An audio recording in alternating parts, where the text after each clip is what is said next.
첫 번째 강의는 인공지능과 사회적 기업의 미래. 저희 풀브리테이지대학교에 오랫동안 운영을 했고 가르쳐 주시기도 했고 저희 운영위원회 함께 해주고 계신 박성훈 선생님, SK 사회공헌위원회 수석연구원 박성훈 선생님의 강의로 시작하도록 하겠습니다. 그럼 박수로 선생님. 제가 말씀드릴 부분은 인공지능과 사회적 기업의 미래입니다. 그런데 인공지능이라는 그 기술 영역으로 세부적으로 들어가지는 않습니다. 사회적 기업 분야도 마찬가지입니다.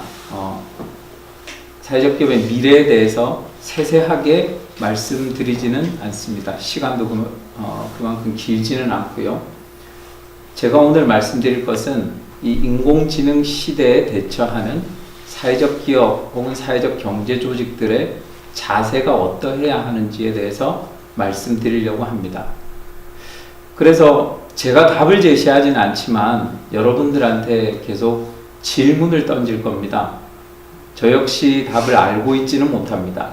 하지만 같이 고민을 해보고 제가 던지는 질문에 대해서 나중에 토론 시간에 같이 주고받으면서 얘기를 해보면 좋겠습니다.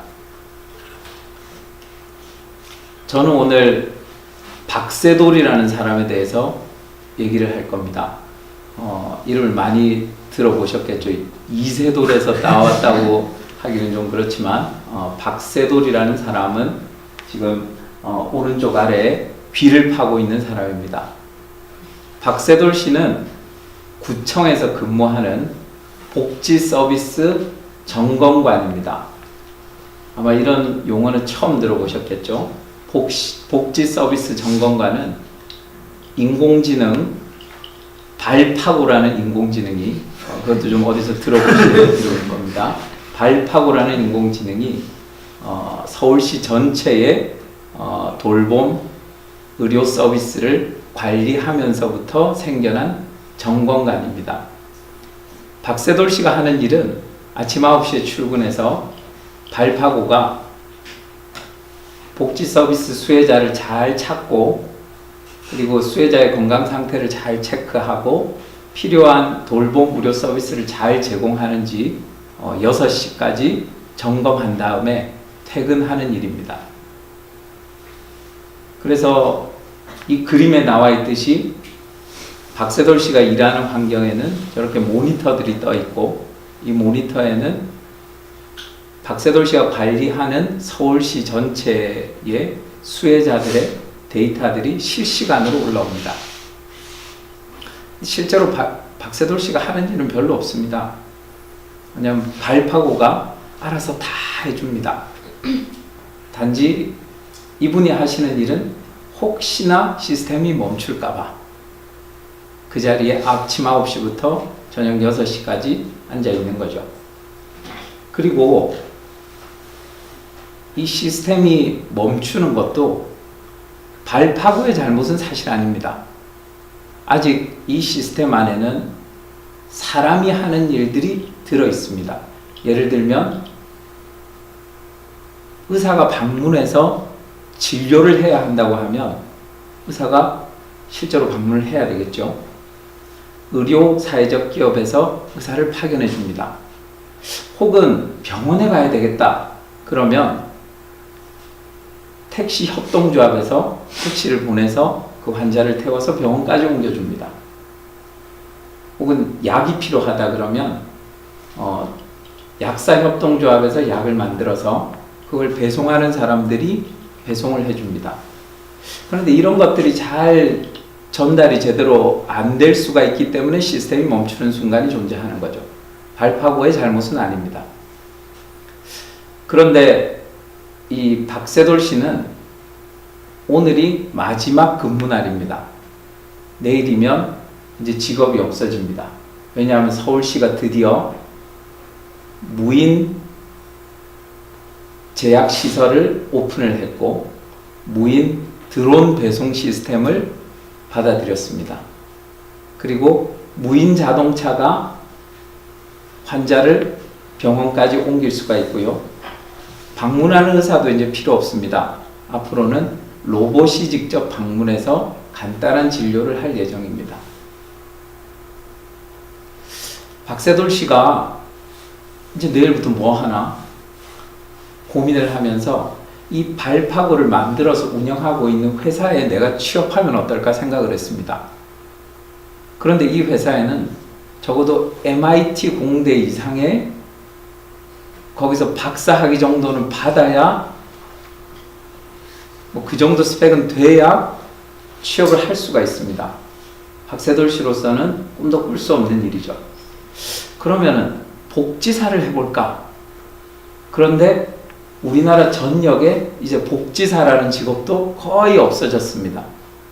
왜냐하면 발파고 시스템을 다른 지자체도 받아들이기 시작했고, 그런 도시에서는 발파고가 최적의 방문 루트를 정해줍니다. 그 최적의 방문 루트는 홀로그램 의사가 진단을 하고 그 진료 결과들이 계속 쌓여서 이 환자는 조금 위험하다, 이 수혜자는 조금 위험하다 라고 하는 곳 위주로 보냅니다. 그리고 복지사가 움직일 수 있는 최적의 동선을 알려줍니다. 그렇다 보니까 복지사들이 많이 필요하지가 않습니다. 점점 많은 도시에서 복지사들이 사라지고 있습니다. 사실 박세돌 씨만 직업을 잃는 것은 아닙니다. 택시 협동조합에서 일하던 이 택시 기사분도 언제 직업이 없어질지 모릅니다. 왜냐하면 이 그림에서도 보듯이 병원행 무인자동차입니다 하고 차문을 여는 저 무인자동차가 택시 협동조합 기사님의 일을 대체하고 있기 때문입니다. 박세돌 씨는, 그리고 이 택시 기사분은 이제 어디로 가서 무슨 일을 해야 될까요?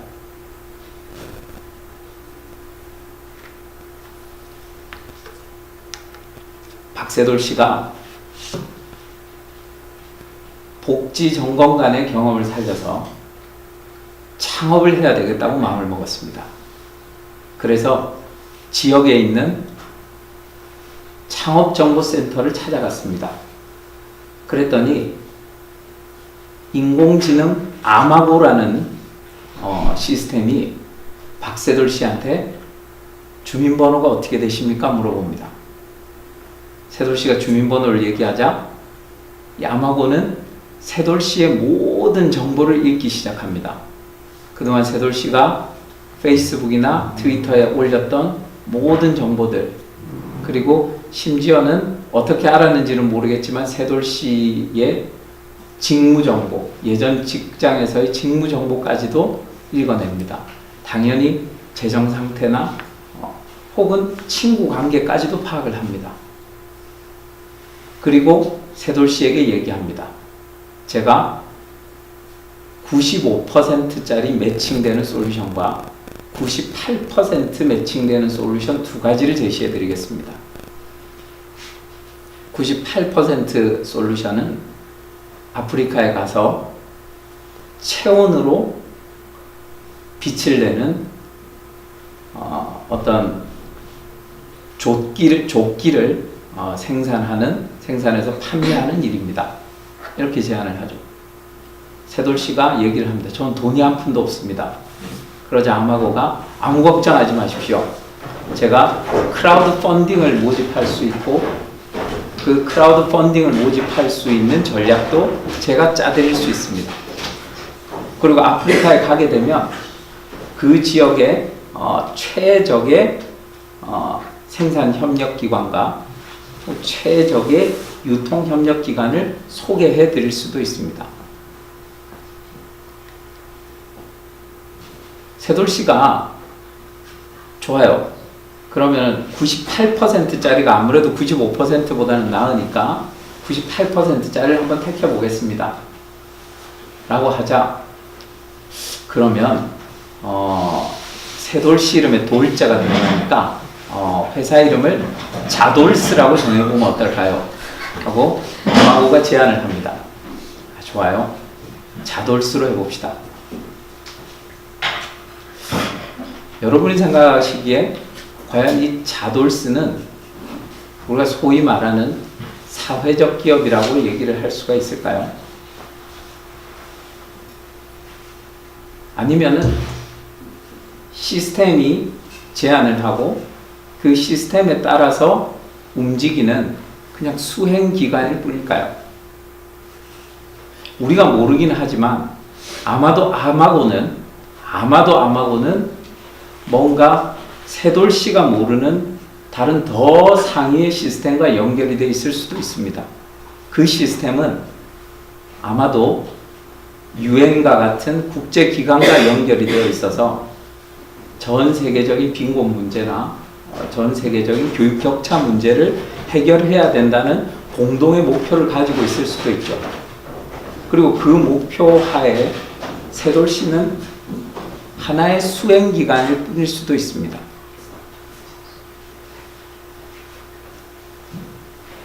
저는 오늘 여러분에게 세돌씨의 얘기를 했습니다. 그리고 뭐 발파고, 아마고 이런 뜬금없는 이름도 말씀을 드렸습니다. 오늘 말씀드린 것은 어떻게 보면 과연 시스템이 인공지능이 인간을 대체할 수 있을까? 인간의 노동과 직업을 대체할 수 있을까에 대한 얘기입니다. 그런데 이런 얘기가 가치 있는 논쟁인지 얘기하기 전에 이런 논쟁에 대해서 조금 짚어볼 필요는 있습니다. 어떤 사람들은 앞으로 인공지능 때문에 사람들의 직업이 없어질 거라고 얘기를 합니다. 근데 낙관론자도 있어요. 이 사람들은 인간의 능력이라는 것은 인지하고 그리고 판단하고 동작을 하며 또 윤리적인 결정을 하는 거라고 얘기를 합니다. 그리고 인공지능이 대체할 수 있는 것은 그 동작의 영역이라고 얘기를 합니다. 그러면서 인공지능은 모든 것을 대체할 수 없다라고 얘기하기도 합니다. 또 어떤 사람들은 판사나 변호사나 의사의 영역은 인공지능이 할 수 없는 무엇인가가 있기 때문에 그 영역도 대체가 안 될 거라고 얘기합니다. 그러면서 그런 사람들이 얘기하는 것은 신뢰와 공감에 대해서 얘기합니다. 신뢰에 대해서 얘기를 해볼까요? 반대파들은 비관론자들이죠. 비관론자들은 유사신뢰라는 개념을 얘기합니다. 유사신뢰라는 것은 인간에 대한 신뢰와 거의 비슷하지만 완전히 같지는 않은 것입니다. 사실 우리가 변호사에 대해서 혹은 의사에 대해서 신뢰를 하지만 그걸 잘 뜯어보면 그 사람이 가지는 윤리성이라든지 성실성 때문에 그 사람을 신뢰하는 건 아닙니다. 다시 말해서 과정에 대해서 신뢰를 하는 건 아니고 가치 있는 결과에 대해서 신뢰를 하는 겁니다. 만약에 인공지능이 아주 가치 있는 결과물을 제시할 수 있다면 사람들은 유사신뢰라고 부르는 신뢰를 할 수 있다는 겁니다. 그런 의미에서 비관론자들은 인간의 많은 영역을 대체할 거라고 얘기를 합니다. 혹은 더 나가서 아예 인간이 인공지능에 종속될 거라고 얘기하는 사람들도 있습니다. 그런 사람들은 지금의 인공지능 상태를 약인공지능이라고 부르고 인공지능이 인간처럼 사고할 수 있는 수준을 강인공지능이라고 부릅니다. 근데 이 사람들이 얘기하는 것은 초인공지능입니다. 바로 인간이 범접할 수 없는 어떤 영역을 인공지능이 만들어내는 거죠. 이거에 대해서 실제 인공지능을 개발하는 사람들, 앞에 전문가도 와 계신데요. 이런 분들은 그거 개발해보지도 않은 모르는 사람들이 얘기하는 거다. 그 알고리즘을 짜는 게 얼마나 어려운지를 아느냐라고 얘기를 합니다.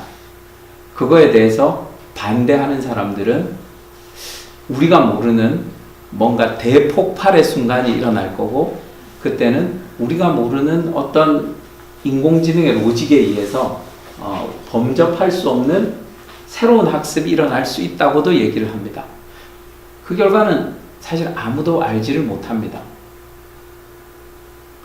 중요한 것은 저는 이러한 대체가 지금도 일어나고 있고 과거에도 이미 일어나고 있다고 생각합니다. 꼭 인공지능이 아니라도 이러한 대체는 일어났습니다. 예를 들어 볼까요? 예전에는 손편지를 통해서 서신을 전했습니다. 그때는 이 서신을 전하는 행위는 아주 가치 있는 과정이었습니다. 그런데 언제부턴가 휴대폰으로 보내는 문자 서비스가 생겼고, 당연히 이메일도 있고, 요즘은 미국 청소년들의 50% 이상이 가입하고 있다는 스냅챗이라는 그런 어플리케이션이 있는데요. 스냅챗이나 뮤지컬리 이런 어플리케이션은 10초에서 15초 동안 자신이 올린 사진이나 동영상이 잠깐 올라갔다가 친구들이 같이 읽고 그 다음에 사라진답니다. 이건 옛날에 우리가 서신을 적어 보내던 그 과정과는 완전히 다른 가치입니다. 한번 생각을 해보십시오. 기계가 인간의 영역을 조금씩 대체하고 있습니다. 이미. 그리고 이러한 대체가 일어날 때마다 사람들은 그 과정의 중요성을 점점점 잃어갑니다. 그게 얼마나 중요했었는지를 점점 잊어버리고 있습니다. 사실 제가 오늘 얘기하고자 했던 부분이 바로 그 부분입니다. 제가 서론으로 박세돌 씨 얘기를 하면서 굉장히 무미건조하고 잠 오는 투로 말씀드렸습니다. 사실 이건 좀 의도된 게 있었습니다. 여러분들이 박세돌 씨 이야기를 들으면서 저게 뭐 그렇게 중요한 일인가? 발파고가 하는 일이 뭐 저렇게 중요한 일인가? 그 과정이 의미 있는 일인가? 그냥 이런 느낌을 좀 받기를 바랬습니다. 아니면 그냥 아무 생각이 없으셨으면 오히려 그게 더 다행스러운 일입니다. 사실은 제가 원했던 게 그런 겁니다.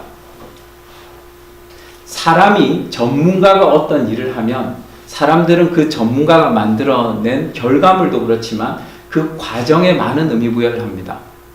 의사가 환자에게 와서 괜찮냐고 어깨를 두드려주는 그 행동 하나에도 굉장히 많은 의미 부여를 합니다. 그런데 우리가 IBM 왓슨 같은 인공지능에게 진료를 받는다거나 진단을 받는다면 사실 그 과정은 쉽게 잊혀질 겁니다. 그게 뭐 그렇게 중요해? 제가 오늘 얘기하고 싶은 부분이 바로 그겁니다. 복지의 가치 저하를 저는 우려하고 있습니다. 이러한 대체는 지금 누가 막을 수 있는 게 아닙니다.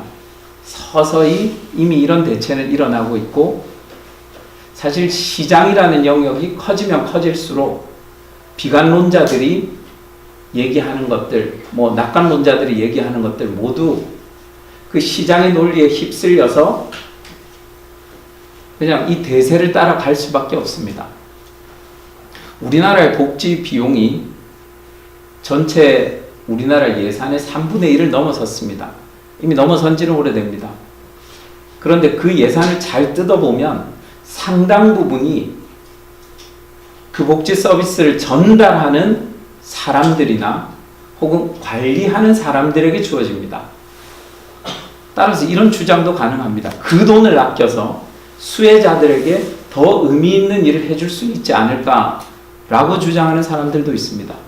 그래서 대체의 얘기를 하게 되면 사실 별로 내세울 만한 논리가 별로 없습니다. 특히 시장화가 이렇게 강해지고 있는 지금 상황에서는.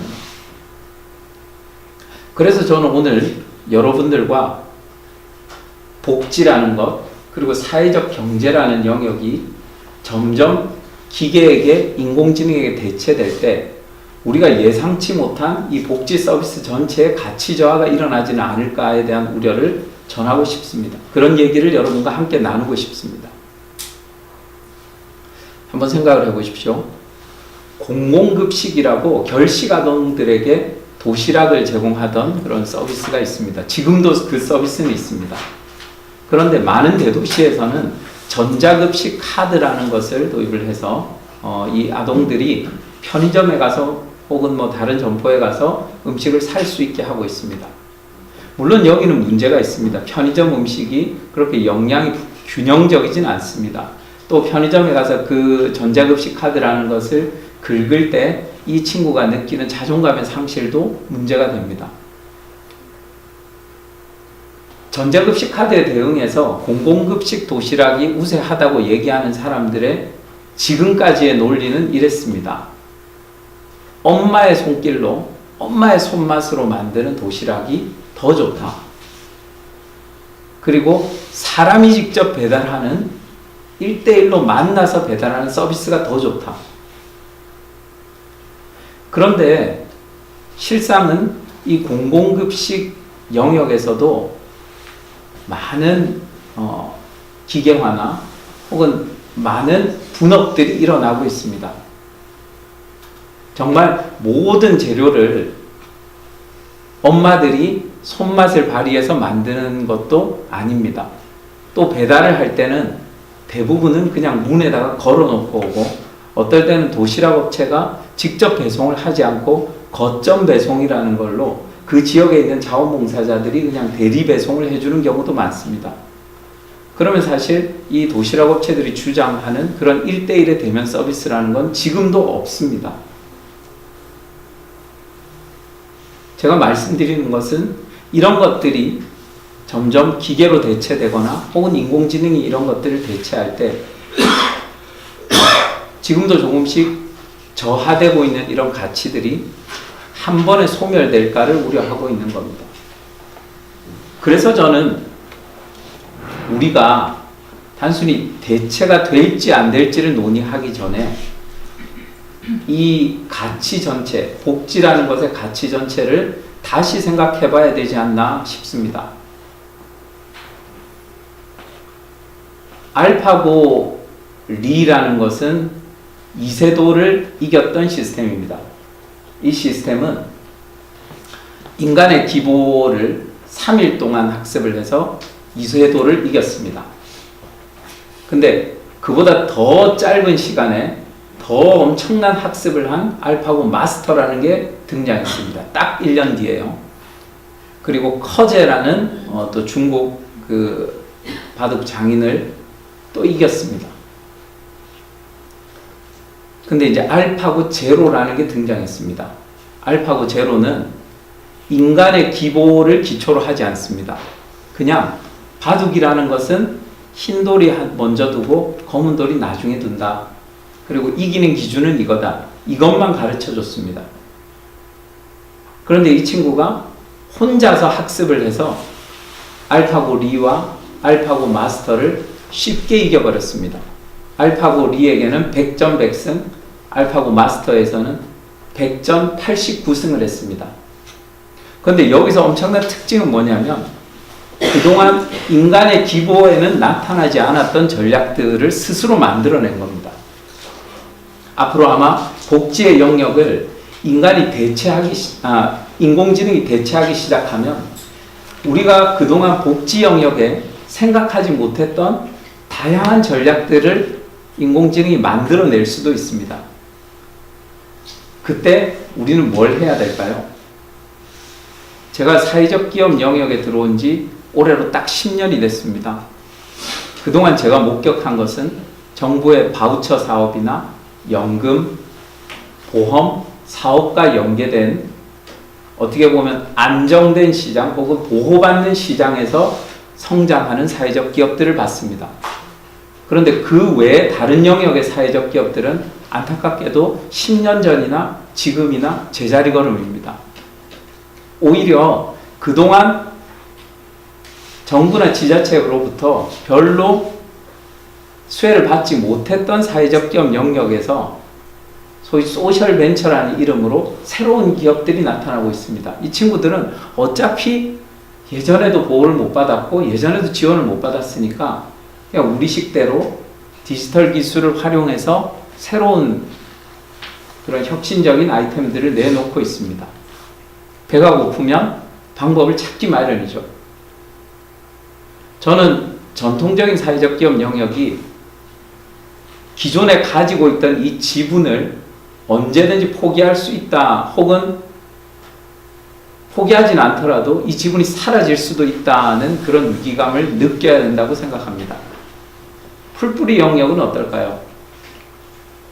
사실 이런 인공지능 영역 혹은 4차 산업 영역과는 전혀 무관한 그런 분야가 풀뿌리 영역이 아니었나 생각을 합니다. 그런데 이런 풀뿌리 영역에서 혹은 시민사회 영역에서 이 영역의 논리는 정당성입니다. 어떻게 하면 정당성 있는 거버넌스를 만들 수 있을까? 어떻게 하면 정당성 있는 의사결정을 할 수 있을까?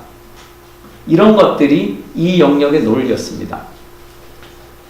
그런데 정말 더 혁신적인 혹은 더 결과가 가치 있는 그런 솔루션을 기계나 인공지능이 만들어낼 수 있다면, 그리고 그게